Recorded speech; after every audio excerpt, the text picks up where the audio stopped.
Welcome to Dear Diaspora, a podcast celebrating the African diaspora and the change makers, innovators, and entrepreneurs working to make our world a better one to live in. I'm your host, Blk Kowa. Let's get started. So before I introduce the next guest, don't forget to leave a review, subscribe, and rate on Apple Podcasts. It makes a huge difference, and one key way that it does that is people are more likely to check out an episode or two if they see that there are ratings and if they see that people are actually listening to the content and enjoying the content. And one way to show that you enjoy the content is by leaving a review. So for everyone that's left a review, thank you so much. I really appreciate it. And if you are listening on any other podcast listening platform, please make sure you follow the podcast so you're notified each Sunday when new episodes come out. And lastly, if you're listening on Spotify, you can actually share the podcast that you listen to on Instagram stories, just like you would a song. So if you're listening to Dear Diaspora on Spotify, you can share that in your Insta stories and I will repost. So of course, tag Dear Diaspora and I will repost, and really appreciate you spreading the word about the podcast. Happy Sunday, Dear Diaspora fam, and thank you so much for tuning into episode 35 of the show.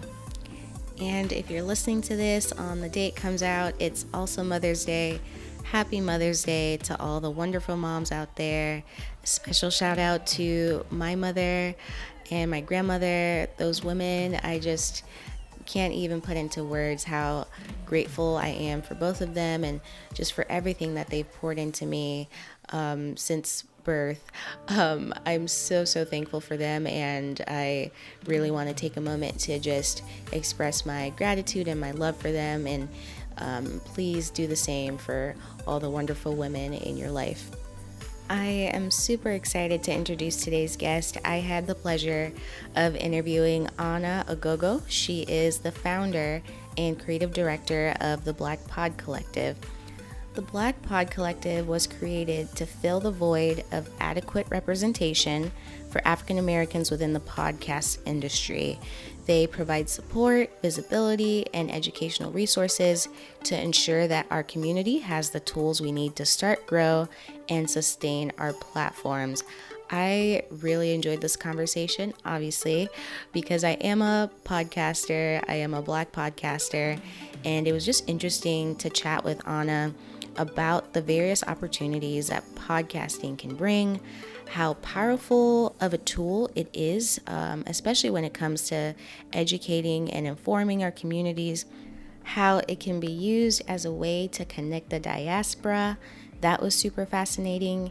If you have any sort of interest in storytelling, podcasting, and just want to learn more about how we can authentically share our stories and disrupt the status quo and make podcasting more accessible and more diverse, this is going to be the episode for you. I highly encourage you to share it and just get more people talking about this medium, because it is super powerful and it's something that I'm really enjoying. And without further ado, here is my conversation with Ona Oghogho. Ona, thank you so much for being a guest on Dear Diaspora. I'm so excited to have you. Thank you so much for having me. I really do appreciate it. Absolutely. So let's start by getting to know you a bit better. Where are you from and where did you grow up? So I am originally from Nigeria. I was born in the U.S., but grew up in Nigeria till I was about 10. Once we moved here, we did move around quite a bit, and I would say we really settled in Atlanta in my teenage years, and I've been here ever since. So Atlanta, Georgia is where I call home, and I planted my roots. Wow. And what was growing up in Atlanta like for you? Like, were you surrounded by a lot of people that were also Nigerian? I was surrounded by them, but I definitely for a long time ran away from it. So I was definitely the rebellious kid, I guess is the best way to put it, from my family. So I usually hung out with people who were not Nigerian because of the fact that I just wanted like a different perspective. I feel like growing up as a foreigner or a child of foreigners can be very different, to Mm-hmm. say the least. And so for me, I always wanted to kind of like stretch out and learn other people's cultures, other perspectives, and just to make sure, because, our culture can be very, very like, this is the way we do it. Don't ask any questions. This is just what it is. And I'm more of like, well, if there's other ways to do it, how do we know that's not better if you don't actually let me explore it? That is so interesting. Wow. Yeah, I would say I was probably the same growing up. Although most of my, like the school I went to was pretty much like all white. And so there were very few like Africans that actually went to our school. So I was friends with my African friends, but I definitely understand your sort of like curiosity that you had about like other cultures and other, ways of life. And I don't think that's like a bad thing, especially if you got to kind of meet new people and kind of open up yourself to just new experiences and just, just new ways of thinking also. Trust me, my mother would not agree with that, but but it definitely, I can say, has helped me in the long run as an adult because I've been able to kind of like play devil's advocate with a lot of things because the fact that I can see it from both sides. And I think that has a lot to do with, growing up in Xenia, Ohio, where we were the only Black people in town, to moving to Atlanta, Georgia, where there's Black people everywhere. So I've definitely had a range of experiences. Oh, wow. Yeah, that's so interesting. Yeah, I honestly wish I would have grown up in a place that had more Black people. Because I recently visited Atlanta and I was like blown away by just how many Black people are there. And yeah, I would love that. So could you share a bit more about like your interest in podcasting and how, yeah, what led to you just being more interested in the podcast world? Honestly, it started off with me just recognizing that I had a story to share. And it's one of those things where I feel like I tell this to people all the time. Podcasting is a lot of work. And it's one of those things where you really have to be passionate about it. And when I first started looking at it, it was just, I had a story to share and I knew I didn't want to do a blog. And that's originally how I started looking into podcasting, was just off of those two items. I wanted to share my story, but I didn't want to write about it. I first looked into blogging, and I just knew that I did not have the capacity to try to make sure that my eyebrows were always perfectly tweezed and makeup on to be on camera. I knew I was not going to stick to that. And writing, for me, I'm one of those people who I sporadically get in the mood to write, but it's not something I feel like I could do consistently. And so that's how I initially ended up looking at podcasting, because it's like, oh, it's just a mic and a computer, which everybody knows that's not the truth. But in the moment, that's honestly how I got here, was just thinking to myself that, you know what, I want to share my story. And I know these other two mediums don't work for me. Let's see what this has in store. And, well, my goodness, how many years ago is that now? What, 3 years later, I've decided to create a whole community around it. Love it. And could you share more about Blk Pod Collective? Yeah, sure. So Collective is an organization I created in April of 2019. And our main mission is I'll say our three main pillars are community, education, and visibility. As it relates to community, that is from online to live events. So last year we hosted about 8 live events, saw over 1,000 content creators come together to really just kind of share information amongst ourselves. So that's one of my favorite elements, because of the fact that we are able to remove people from this day of digital and going back to what I feel like is the true sense of community, which is bringing people together in real life to be able to talk about their concerns or just talk about their successes or share how each person can work together and collaborate. So community is like the biggest element to me. And I'm so happy that we're going to be kind of growing more in that with doing virtual meetups, because so many people are always saying, well, I don't live in Atlanta, so what are some ways that I can be a part? So we're starting to roll out some virtual meetups for our members. And then as it relates to education, we have a team of 6 writers that are amazing. And we literally put out content every week. So remember how I said I don't personally like to blog, but blogging is still a huge way that a lot of people look for content. And so we have a blog where we release content every week, from things on reviewing new tools that are out there, different apps that people can utilize, to talking about what's the best way to avoid burnout and how you can create video companionship for your podcast and what goes into that. So our writers write on an array of things, and I can't thank them enough. And then along with that, we're rolling out virtual workshops. So we're going to be rolling that out. The first one is actually going to be on April 23rd, but it will be the third Thursday of every month, where we are working with different people within the content creation space who are going to come and talk about marketing. Somebody's going to come and talk about, how to gain sponsors. Another person is going to be talking about how to create video content, how to build a brand. All of these things we think that is information that our community needs, that people normally charge anywhere from $100 to $200, that we are charging $10, because for me, it's not about making money. It's about making sure our community has the resources that they need to grow, sustain, and to start, grow, and sustain their podcast.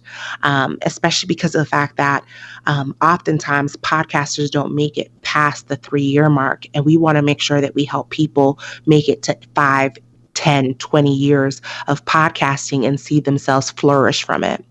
And then lastly, with visibility, it ties into our membership platform. And that's where we are looking at how we can showcase our members, not only through our newsletter, where we have over 600 subscribers, but also on our website through our directory, to give people a centralized place to support podcasters that look like them. And then looking at ways that we can kind of bridge that to sponsor ourselves, because we're always looking for somebody else to sponsor us. But if each podcaster within the collective sponsors each other, that's more people that are going to know about each other. So all of these things are very important to me, because of the fact that if we look at YouTube, so many people became millionaires off of that. Why can't we do the same for ourselves as a community off of podcasting? Wow. Oh my gosh. I mean, thank you so much for everything that you're doing with Blk Pod Collective. Like, I'm so excited to be a part of the collective now officially, and hopefully connect with others soon and just learn a whole bunch of stuff about how to grow my podcast. And so yeah, definitely appreciate everything that y'all do. So how did you go about like building your team? Like, I know you said you have like a team of writers. Like, how did you like find them and kind of get them on board? Honestly speaking, social media. So we have a team of 3 people, so myself and 2 others. We have a programs director, and that is Nicole. She's responsible for things like coordinating the workshops and our affiliate program, those type of items. Then we have Shinopa. Shinopa is actually from Zimbabwe, and she is responsible for our membership. She's our memberships director. So she's responsible for curating like our membership newsletter, curating our membership meetups, making sure our members feel supported, those type of items. So Nicole actually is a friend of mine that we went to college with, and she was actually the one who encouraged me to go ahead and create Blk Pod Collective. I think she was the first person I told about it. And of course, for me, I was just like, well, who am I to create this? I myself need support. And she was like, why not you? So I always credit her for giving me that push to do this. Shinopa actually was one of our followers, our most engaged follower. Like, she literally, anytime we did a giveaway, she won it. Like, it got to a point where I was like, okay, you cannot win anything else. People are going to think that this is rigged. But she literally was so engaged. And we ended up she actually won a giveaway that we did with a sponsor we had who flew us out to Orlando for a conference and put us up in a hotel. And I got to know her during that time and subsequently asked her to join the team. And it's been amazing. The writers, same situation. They were people who were engaging with us on Instagram, and I would look at their page. So I like to support anyone. Like if you reach out to us on a regular basis, if you like, if you comment, I will comment back. I will go see what you have interest in. I will listen to your podcast, all of those things. And so I ended up like each of them, I saw that not only were they podcasters, they were also bloggers. And I just did a cold reach out to say, hey, I see that you are both a blogger and a podcaster. Would you be interested in writing for Blk Pod Collective and helping people within our community get to either where you're at or where you came from? Because, you know, the person who she writes for our beginners, she herself just finished her first year. The person who does product reviews and service reviews, she herself, she edits podcasts and she utilizes a lot of these tools. So she's able to speak towards their functionality. So it's really been amazing because I always say everybody showed up in God's timing. Like as I prayed for it, or I said, look, we need somebody who's able to do more reviews on services, do more reviews on tools because our community needs that. The person kind of just appeared or showed up on my timeline. And I was like, oh, there you are. Hey. And thus far, I've been very blessed that people have bought into the mission. And I always tell people, like, if you are selfless and your heart is in the right place, people will see that and will buy and support you through that. And that's really what we've been able to develop as a team, is that we are a community of people supporting the larger community. Wow. Wow. That's so cool. You know, what you guys are doing and what you're building. And it's definitely needed. I would say there's so much that even I'm still like learning about, you know, just about podcasting. So definitely appreciate all the work that you guys are putting into this. So could we spend some time talking about why podcasting as like a medium is so powerful? Like in your opinion, what makes it stand out in comparison to other ways to, you know, share content or express yourself? Great question. I actually would say it's because of the fact that podcasting is a companion tool. It is the one form of media where you can genuinely still be engaged in it while doing something else. So most people who listen to podcasts, they have a tendency to, you know, very rarely are they just sitting still in a room listening to the podcast. It's usually they're doing something else. So for example, with me, I listen to podcasts while I cook. Most meals don't take me more than 30 minutes. So I'm usually not listening to podcasts longer than 30 minutes. So that's why I always tell people it's important to understand what your audience tends to companion you with. If it's on their drive and it's somewhere like LA or Atlanta that has 45 minutes to an hour traffic, then by all means, put your podcast longer.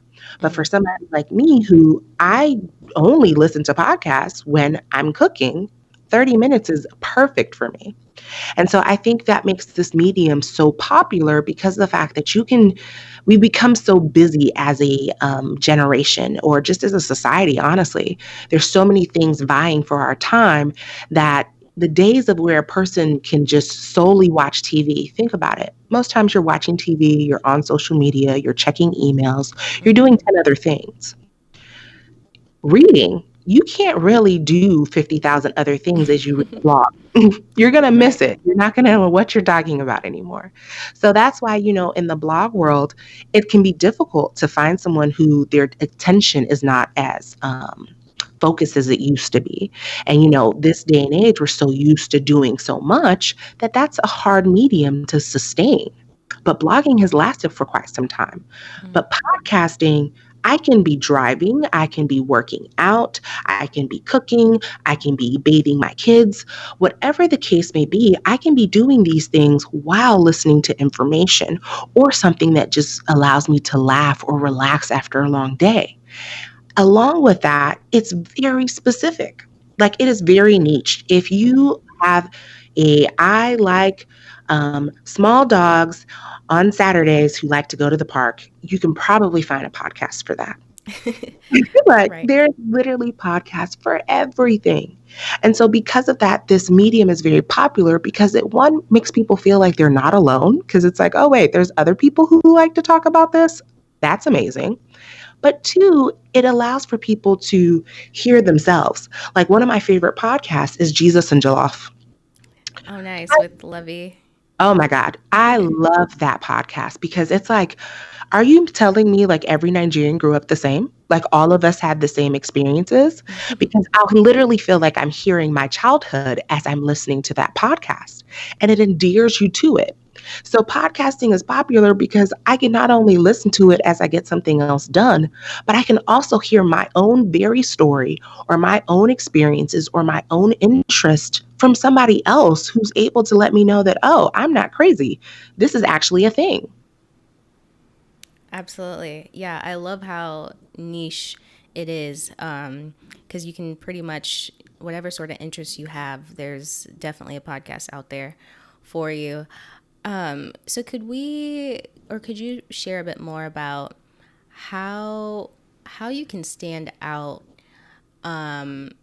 because there are new podcasts, probably like thousands or hundreds, that are coming out like every week. So what do you do to like kind of stand out and put something out there that is going to get lots of people listening? Um, for starters, I always say try not to be too broad. It's before you even put it out there. It's about looking at what your content is about, and I always say find your niche, and your audience will find you. Because if you stick to your lane, your audience is going to be looking for you because they're looking for your specific content. When we get so broad, it's very difficult. So 50,000 people have a sex and relationship podcast. What's different? There's only but so much you can talk about. Mm. If you make it more niche, if it's sex and relationships as it relates to I'm from Nigeria, they're from Australia, I don't know. That's niche. I'm sure there might be people who want to talk about that. And so it's about one, finding your lane, sticking to it, and then understanding it. When I say understanding it, engaging with your actual audience, figuring out what is it that they really want to see from you, what is it that their interests are, then you build from there. I think so often we have a tendency to create content that is something you want, but you didn't stop to ask yourself, is this something that anybody else wants or needs? So, what is the need that you are addressing? So, once you figure out that need, then figure out who your audience is. I see so many people creating podcasts just because one, either they're bored, two, they think it's easy, three, it's just something to do. But a true good podcast is somebody who's figured out exactly what is it that they have to share. They're specific about it. They've created some form of structure for it. And then they've determined the needs of their audience and they're addressing it with their podcast. Mm. Once you've done that work, podcasters are not just, people who talk into a mic. You also are branding, marketing, social media. Like you are everything bundled into one. The next thing I would say is figure out what your strong suits are. I honestly feel like some of the hard parts is the fact that we try to do so much on our own, knowing that maybe that's not my strong suit. And you could easily build a partnership with somebody who they enjoy the sound editing piece and not being on the mic. They might want to be on a podcast, but they don't want to be on the mic. That's a partnership right there. You do the sound engineering, I do the hosting piece. And so building a team, developing what your brand and your sound, all of those things are so important. So that's like the pre-work you need to do. Then once you are physically out there, be consistent. It may not be year one, it may not be year two. It might be year three before your podcast actually gets to 500 downloads per episode or 200 downloads per episode. Whatever the case may be, it may take some time to get to 1,000, 2,000, but you need to work to it, but be consistent. I'm not going to tell somebody about your podcast if one week I listen to it, the next week it's gone, then the next week you come back. That's just not, it's like, okay, I'm over it now. Most podcast listeners are very loyal and they're going to keep tuning in, but have a call to action. Tell them what to do once they've tuned in. I want you to not only listen to my podcast, but I want you to share it with 3 people. I want to have you on my show as a guest. Not in the traditional form, but just as I listened to the podcast, I support it. Thank you. People love hearing themselves on the internet. Like, they may not want to create their own podcast, but they like to hear their voice in some capacity. And so it's being creative in how you go about putting together your content, how you go about engaging your listeners. And I always say, put the social back in social media. Like, don't just post your podcast and think that people are going to listen. That's not reality. If I walked up to you as a stranger and said, hey, listen to my podcast, you would look at me like, oh, okay.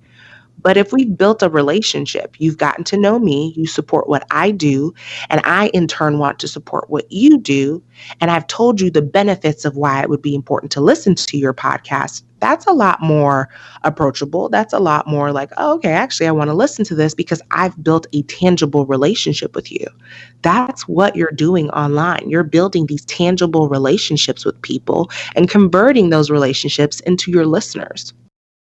And so I've read like a few like studies or reports on like, people that listen to podcasts, and it seems like white people still listen to more podcasts than Black people. I don't know if that's changed like in the last year or so, but if you are putting something out there that's like super niche, like something I'm doing with Dear Diaspora, where I'm targeting maybe first generation Americans, or immigrants or international students, they obviously don't make up the majority of like the country, let alone podcast listeners. So how do you go about like reaching people if like your topic is so specific to like a particular demographic? Yeah, so one big thing we want to be mindful of is that, yes, your target audience may be one group of people, but never forget the fact that this is also an opportunity for you to educate another demographic. I always say, like, yes, Blk Pod Collective is for African Americans. Africans, if you are Black, we want you. But in the same token, it doesn't mean that we don't look at white people as our allies, is what I call them, and recognize that through hearing our experiences, they can understand a little bit better, if that makes any sense. So yes, podcasting is actually a white male dominated field. It went from 8% of the African American community to about 12% in 2019. So we've seen an uptick, which is really great because it was at 8% for many years. So one of the big things is that our community is not aware of podcasting. And so I always tell people, anyone tell them about podcasting. And I think sometimes we get really nervous about big corporations getting into podcasting. So Netflix, HBO, all of these people are creating podcasts, and so many people get so worried about it. But in all actuality, it's going to help you in the long run as well. As these big corporations and these TV shows, like, what was that show I was watching? Like, there's so many shows now these days where it's like, I have a podcast, or are you going to put that on your podcast? They start saying it more and more that it's going to become a household name. People are going to now know about it a lot more versus where in the past, people did not even know what podcasting was. They created a podcast to a radio show. Like when I told my mother I'm starting a podcast, she was like, hey, you're going to be on the radio. I'm like, no, I'm not going to be on the radio, Mom. I'm going to have a podcast. How is this different from radio? Now I'll walk me through it. And it's like, yeah, it's too much. And I'm like, okay, never mind. And then when she finally figured out what it was, then it was like, how do I listen to it? If I turn on the radio station, what channel am I going to? I'm like, once again, it's not a radio.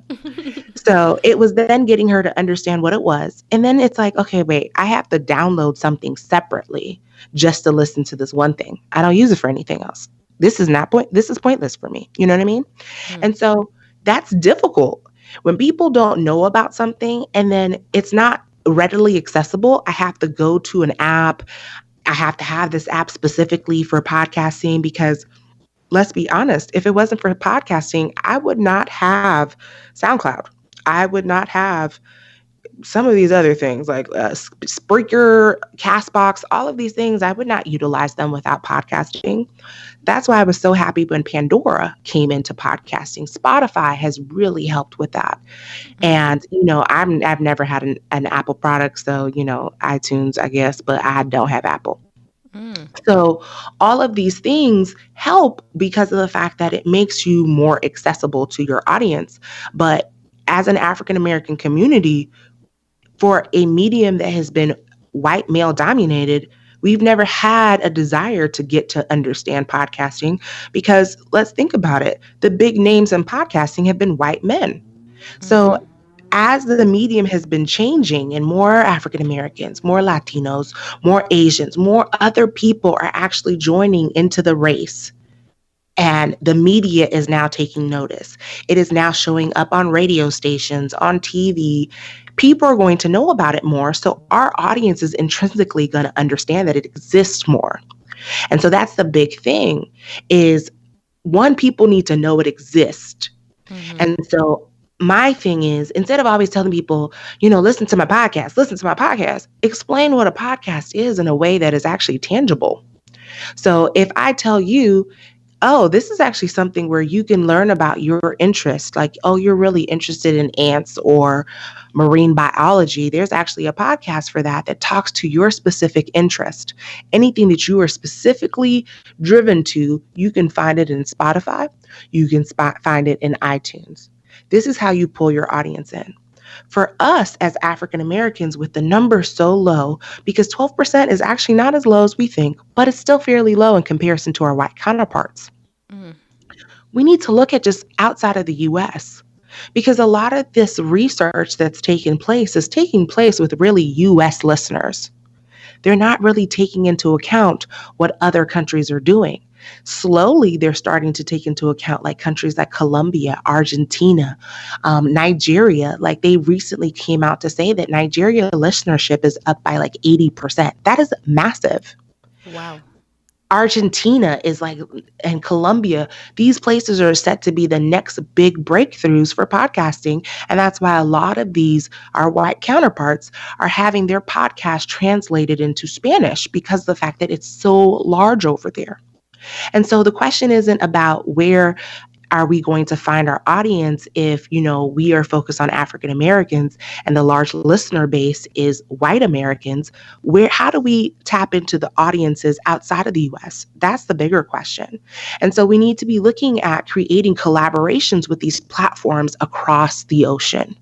Making our podcast, if your podcast is for Hispanics, I know I've seen one where it's teaching Hispanics how to speak English, but the woman is an African American woman and how to speak English. I'm sorry, not Spanish. And she's an African American woman. She has her podcast in both English and Spanish, and that's something she had to work on doing. And it grew her listener base. So instead of just looking at Latinos who are here in the US, because that was her first point of contention, was that she wanted to help Latinos here speak English so that way they could better understand, the legalities of some of the things going on with immigration. But she took it one step further to have it translated into Spanish so that way it breaks it down and meets them where they're at. So it's understanding your audience as a whole, like even your podcast, for example, figuring out some other podcasters that are in Nigeria, in Zimbabwe, in Tanzania, so on and so forth, and reaching across to kind of create some form of collaboration. And you get an opportunity to tap into their audience and they can tap into your audience as well. Absolutely. Yeah, I love that idea for sure. And hope to do some more of that this year. I'm thinking back to like a conversation I had with Andile Masugu. He's the host of African Tech Roundup, and I was just asking him about like his podcast and his listeners, and I was like, so are most of the listeners, because he's South Africa based, and so I asked him, I was like, oh, are most of your listeners like in South Africa or on the continent? And he actually said the majority of the people listening are like in the US. They're like immigrants, like, African born, but then, they live in the US, that sort of thing. So I thought that was super interesting because I was like, well, like who needs to be like learning about tech on the continent? Is it like, people living on the continent or people outside? I guess obviously everyone should, have exposure to, what's happening on the continent, like tech wise. But I just thought it was super interesting because his platform is pretty large with lots of listeners. And I just assumed that most of his listeners were on the continent, but they actually aren't. And so how do we make it more accessible? Like what sort of, like, where do people on the continent get their podcasts? Like, are they on YouTube looking for podcasts or SoundCloud? I want to say the recent data that came out from Nigeria was indicating that Spotify was a large platform, along with that YouTube. So that's why a lot of people are moving to where they are having a companion tool, i.e., video content, because, video is king right now. And so a lot of people on the continent, so like I was home, oh gosh, when was that? December of 2018. And you would be very surprised how many times I heard, people talking about podcasts and podcast studios that are in Nigeria. And so it's just those things where it's like we have to be cognizant of the fact that back home has a lot more than we realize. And so it's just a matter of making sure that we bridge those gaps. Like prime example, there was Social Media Week Lagos that took place, and they had a podcast stage. And so I noticed that they had somebody who curated that stage, but she was actually an African American woman, amazing woman, don't get me wrong, with years of experience. But my question ends up being, why couldn't it be somebody like from us? So there are many Africans here who are fully capable, but I think oftentimes African Americans are more inclined to engage with the continent than us within the diaspora. And so my big thing is making sure that we are remembering that there are many opportunities back home. There are many opportunities for us to collaborate, but also reach across to figure out how do we build together. And so looking at what your audience has, but also if that is working with another podcaster and finding out maybe you guys could do a survey, maybe you guys could do a giveaway, maybe you guys could even do a live together, just those little type of things so that way you can get your footing into the continent and the audience. Absolutely. Wow. Yeah, I love that. I mean, there's so many people on the continent, so many young people, especially, who I'm sure are also looking for, content that they can relate to. So there's definitely lots of opportunity, I would say, and room to expand to the continent and collaborate more with podcasters who are on the continent. One thing I've been thinking about is like outsourcing like certain things and having maybe like sound engineers or marketers living on the continent like work with podcasts. What are your thoughts on that? Or have you seen examples of that happening? I haven't seen examples of where somebody might have a podcast here in the States, but their sound engineer is on the continent. Haven't seen that example, but I don't think it would be a bad idea to build that type of partnership. I think my only question with that would be, how does that work as far as like, time zone differences, those type of items, as to, because especially with sound engineering, or at least I'm very particular. So for me, I'm one of those people who I like to be very involved in the process. Your sound engineer, you have to have a lot of communication. Sometimes it could be a lot of back and forth, making sure that they know what pieces to cut out, what pieces to keep in, what elements. So I think that might be a little tricky to navigate, but that's just based off of my preferences when it comes to audio engineering as a whole. Okay. Okay. Interesting. Yeah. Because that's something I've been just thinking about in general. Because I'm like, well, if I mean, even if it's not necessarily like a sound engineer, if it's like someone that could do like research or something, like guest research for me, or just some general like virtual assisting type tasks. I've been thinking a little bit through that, but I haven't like outsourced anything ever, like with my podcast. So it would be interesting to kind of navigate that. But yeah, just all things I've just been thinking about. And I'm sure it's possible because I'm sure there's some virtual assistant um, companies that are on the continent that you could definitely like reach out to see. I know I think we have one or two people within the directory that they offer virtual assistant services. So we even have a blog post out there that talks about like what you can outsource to make life a little bit easier for you, especially because so many of us, we have full-time jobs as we podcast. So it's figuring out like how that works, the logistics of it. Like if you have somebody who maybe is doing your content calendar, that's something that could definitely work where there's many creatives back home who are able to put together the content calendar, probably create your social media posts for you, those type of elements, so that way it helps you with that being social piece on social media where you can focus on the socializing and not so much on the trying to figure out like, okay, I need to make sure I post it this time on this day and those type of things, which can become kind of cumbersome. Right. Yeah, that's a great suggestion. So regarding like podcasting on the continent, like are there a lot of podcasts like on the continent that are produced there, let's say?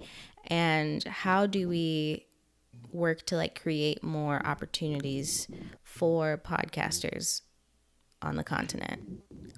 So, as a whole, I always tell people, because I think sometimes being in the States, we have a tendency to look at the continent as being disparaging or lacking in some capacity. So, just like there are millions and thousands of podcasts here in the States, same thing there. So, if you, oh God, I can't remember the name of the platform right now. I'll probably send it to you later. But there are several platforms that highlight African podcasters, and there's more than you would realize. And so I always tell people if you go looking for something, you will find it because in this day and age, everything is out there. And so with that in mind, like I think it's going to now, I feel like it's going to bother me if I don't remember what the platform is called. But there's even like podcast tools that have been created, like a platform I follow, they're based out of Egypt. And it's just important for us to take the time to find those things. And so, just like when you were creating your podcast, a lot of people have heard of podcast movement or Podfest. Um, and that's because of the fact that those are large names here in the States. And so it's important that we also take the time to look for things on the continent and not just focus on what is here in the States to us, because it might actually behoove us to reach our own people and on a larger scale and much quicker because of the fact that they are a part of your target audience. Most people's target audience is based off of demographics, not physical location. Wow, yeah, that's a great point. Um, wow, I guess I just haven't really like framed it that way, but that makes total sense. If I am targeting, especially, African millennials, the most African millennials are on the continent. So that's where my audience is for sure. Okay, yeah, I appreciate that for sure. Wow, man, so many interesting things about podcasting. What would you say are some of like the biggest misconceptions people have about starting a podcast? The biggest misconception is probably that podcasting is just a microphone and a laptop. A lot of people start off with not recognizing that there are so many elements to podcasting, and it's important to know what you're getting yourself into before you make the jump. I never like to see where people have started their podcast, and unfortunately, because they didn't recognize how much time goes into it, or just the amount, or they don't enjoy editing, like those type of things are things that are important to know beforehand, because nobody wants to invest so much time, energy, and then kind of walk away from something. I know me, for example, with launching my own personal podcast, I ended up having to put it on the back burner as Blk Pod Collective continued to grow, because I needed to focus on supporting our community. But it doesn't change the fact that I have days where I'm like, darn, I wish I had kept up with it, because I enjoyed it. I enjoyed more of the back end pieces, though, than I did being a host, is what I learned, is that I enjoy producing podcasts more than I enjoy talking on podcasts, if that makes any sense. Okay. Wow. Yeah, that's super interesting. Yeah, it definitely is a lot of work, but it's totally worth it, especially if you understand like your why and why exactly you're starting a podcast in the first place. So that's definitely important to just always have in mind, because I feel like that definitely just keeps you moving forward and keeps pushing you to continue to be consistent and put out episodes and all that. So yeah, definitely appreciate that. And so what would you say excites you about the future of podcasting? Let's start there. Ooh, that's a tough one, because there's so many, so I could go on a whole tangent. But I would start off with the information. I'm excited about the access to information that podcasting is going to give our community as a whole. Um, you'll notice like coronavirus has really shown how much how how podcasting can be used as an educational tool. There's podcasts on Corona that are sharing information about, just kind of tracking it, which to me, I appreciate that better than listening to the news, because the news can sometimes sensationalize things to the point where you become very overwhelmed. I also enjoy the fact that podcasting can be a avenue to really teach people and give access to information in a way that works for you. So for me, for example, I love listening to podcasts that are going to teach me something new. One that I listen to about, investments and understanding how, liabilities and assets and 401ks and all of those things. And so it excites me to see so many people that look like me coming into the field and creating content that educates our community, because I'm very big on giving back to the community that we are in. And that's like one of the biggest things that we can leave as a legacy, is that you taught somebody something, you supported somebody in something.